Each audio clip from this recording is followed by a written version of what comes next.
Boa noite a todos e a todas.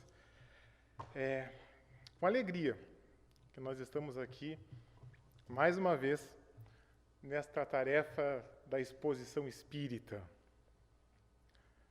A última vez que eu estive aqui, fazendo uma exposição, tinha como tema o homem de bem, ou seja, aquela pessoa que pratica a lei de justiça, a lei de amor e a lei de caridade, que é algo que eu ainda não consegui adquirir.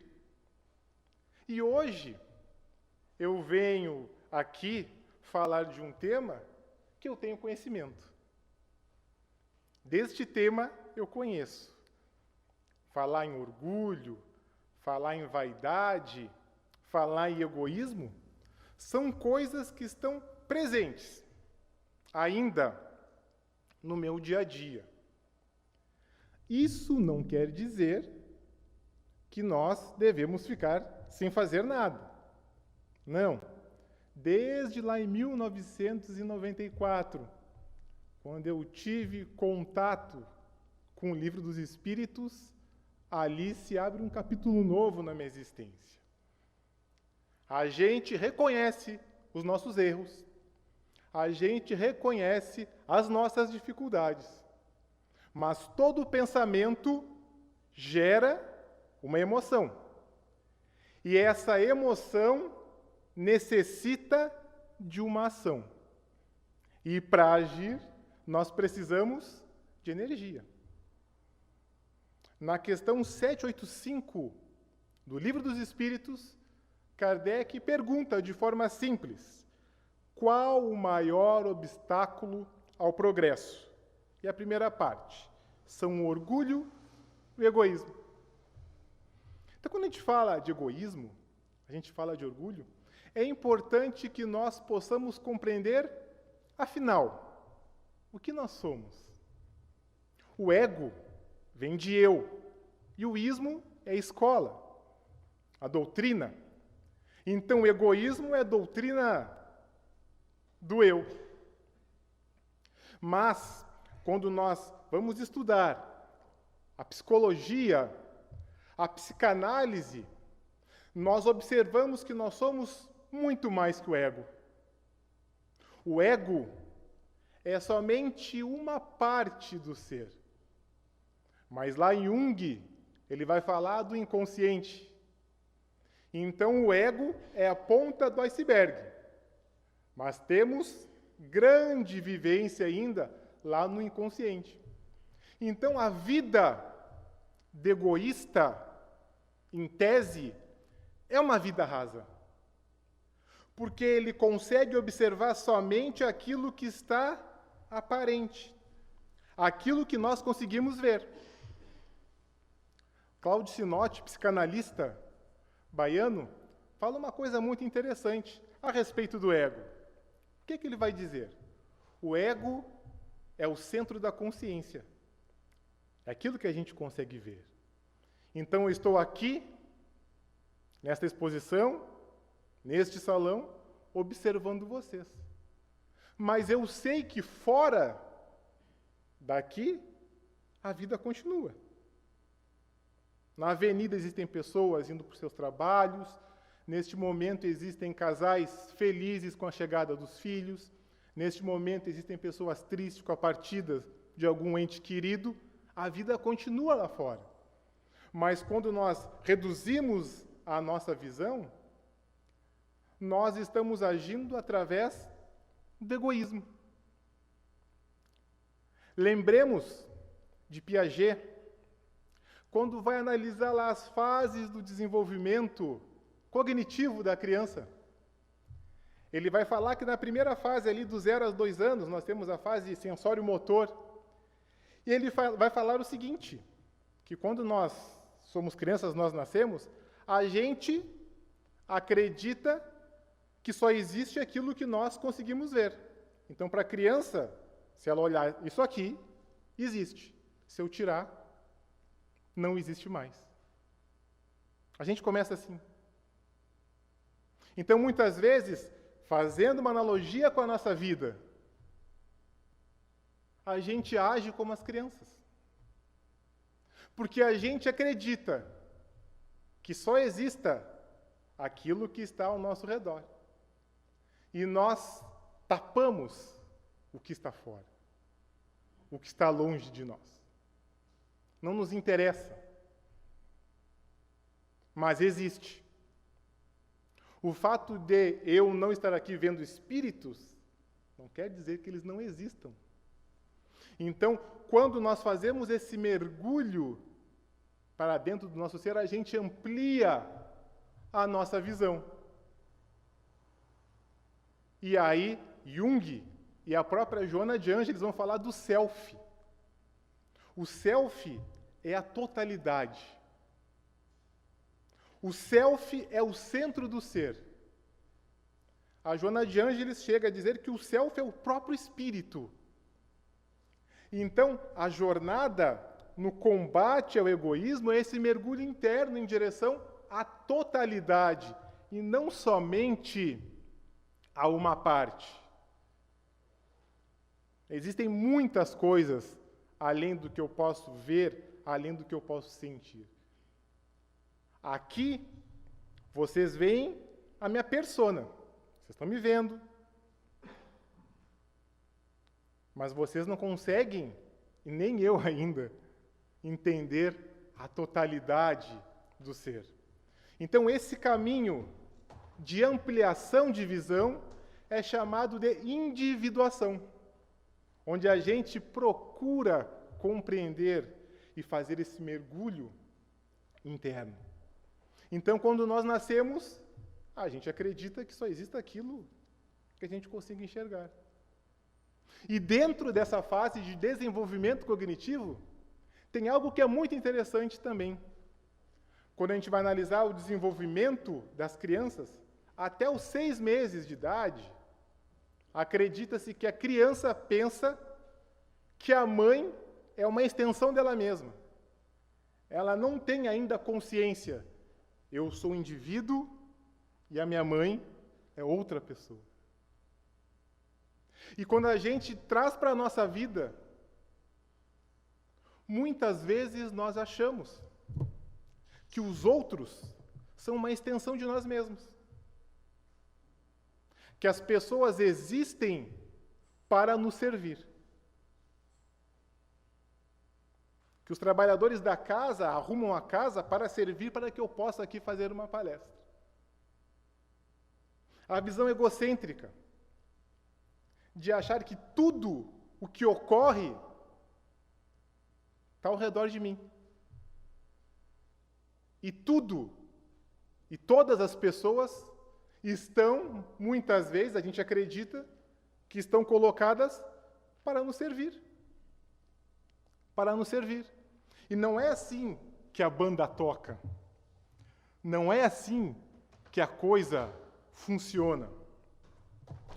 No Joana de Ângeles, vou fazer uma leitura aqui, no livro Em Busca da Verdade, vai falar o seguinte: a existência terrena tem uma finalidade primordial e impostergável, que é a unificação do ego com o inconsciente, onde se encontram todos os valores jamais experienciados e capazes de produzir a individuação.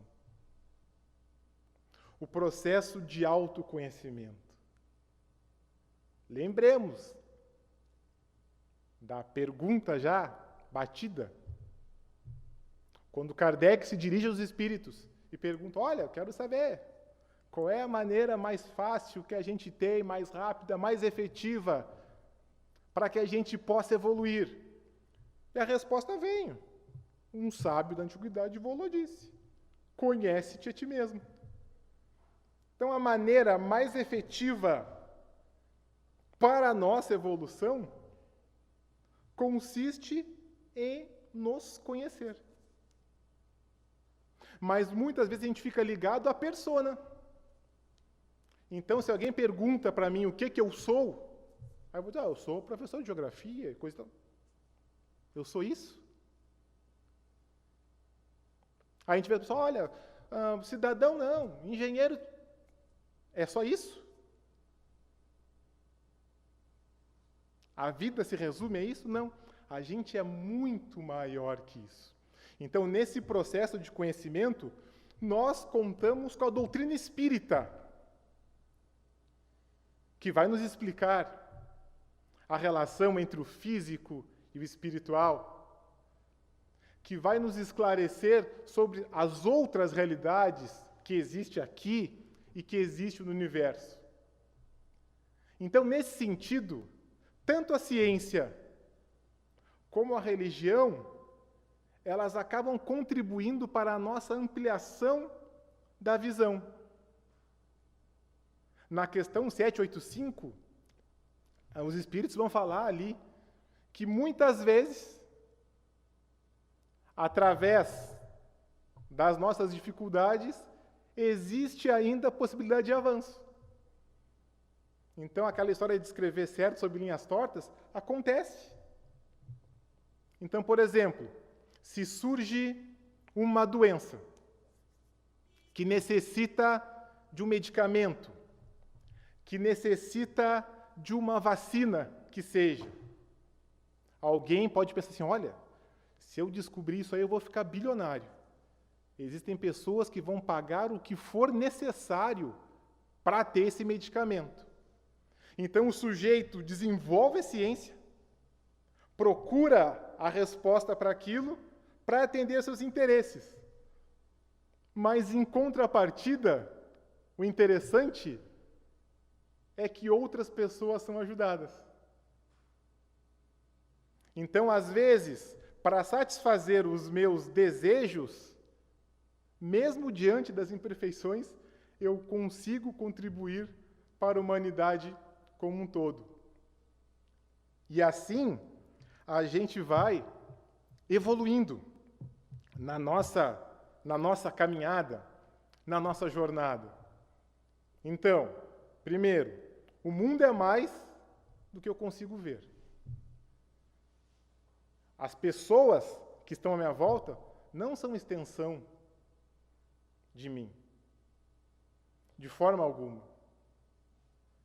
E depois, quando nós chegamos na fase pré-operatória, quando nós estamos na infância, é muito difícil, impossível para uma criança pequena, ter a consciência de que existem outras maneiras de ver o mundo.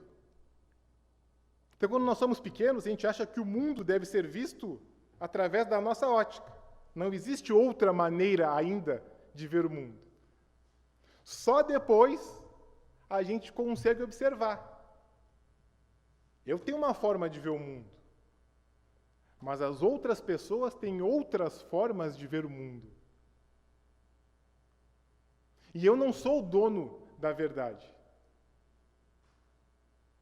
Nesse processo da vaidade, nesse processo egoístico, geralmente, eu falo por mim, nós nos colocamos na posição de quem está com a razão, na posição de quem está sendo agredido.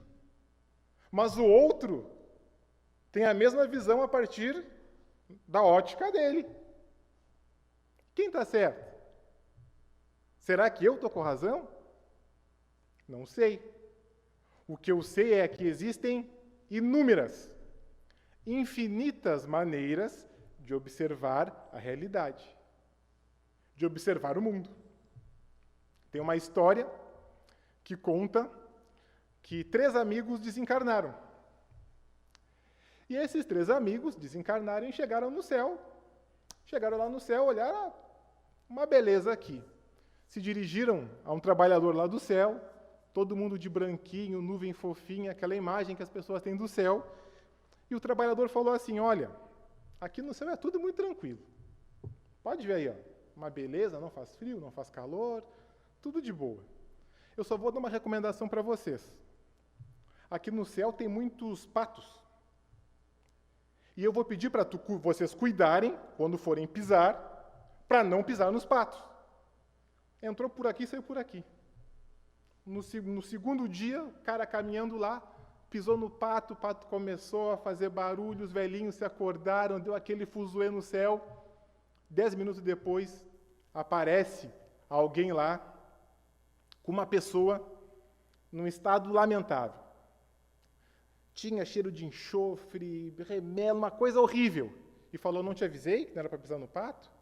Pegou, algemou ele com aquela pessoa e falou, agora o resto da eternidade vai ficar algemado.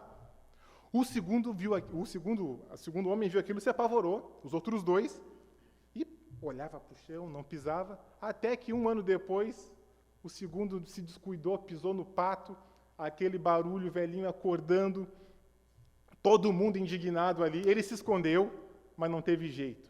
O GPS lá acharam ele. Aí vieram com uma pessoa no estado pior, lamentável, certo? A coisa mais horrível, horrenda do mundo, ele achou. E falou, não te falei? Algemou ele, a pessoa horrenda. O terceiro não pisou no pato. Passou 5, 10, 15, 20, 100 anos. 200 anos depois, ele já estava sozinho.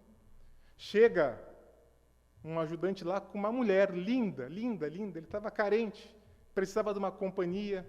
Mulher linda, linda, cheirosa, coisa e tal. Algemou ele na mulher. E ele sai, né, se achando, e fala assim, bah, o que será que eu fiz para merecer isso? A mulher olha para ele e fala, tu não sei, eu pisei num pato. A gente parte, muitas vezes, né, que nós é que estamos, mas será que não sou eu o motivo do problema? Esse motivo? Então, o egoísmo. É necessário ampliar a nossa visão. Quando nós vamos trabalhar a questão do orgulho, existe aquela passagem lá em Lucas 18, do fariseu e o publicano, onde estão os dois num templo religioso, e o fariseu é aquele religioso, né, rígido e coisa e tal. Ele está lá no templo rezando e ele olha o publicano, que é o cobrador de impostos, rezando, e eleva uma prece a Deus e fala, muito obrigado, meu Deus, porque eu não sou igual aquele cara ladrão, adúltero, rouba todo muito, muito obrigado por eu não ser igual aquele desgraçado ali. E aí Jesus vai falar, né, do erro, de muitas vezes nós procurando nos melhorar, a gente acreditar que só existe salvação dentro da nossa visão. E a gente pode trazer até para dentro das casas religiosas os pensamentos egoísticos. Quanto tempo da nossa existência a gente não acreditou, por exemplo, que a salvação estava dentro da minha igreja? Se não está comigo, está no inferno. E aí a gente vai ver, fora da caridade, não há salvação. A salvação não é algo que se encontre em templos externos. Não é necessário o chão de mármore, corrimão de ouro na frente de um templo religioso. Na verdade, a verdadeira igreja, nesse sentido, se estabelece dentro dos nossos corações.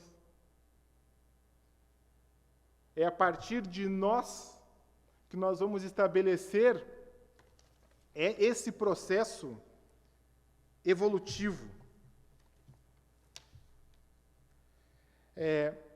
Existe uma música, para mim, um dos maiores compositores que esse país já teve aqui, que é o Gonzaguinha, e tem uma música chamada Mergulho, onde o Gonzaguinha fala assim, e assim, nessa hora, devemos despir o que seja vaidade, o que seja de orgulho, do mais franco de ser.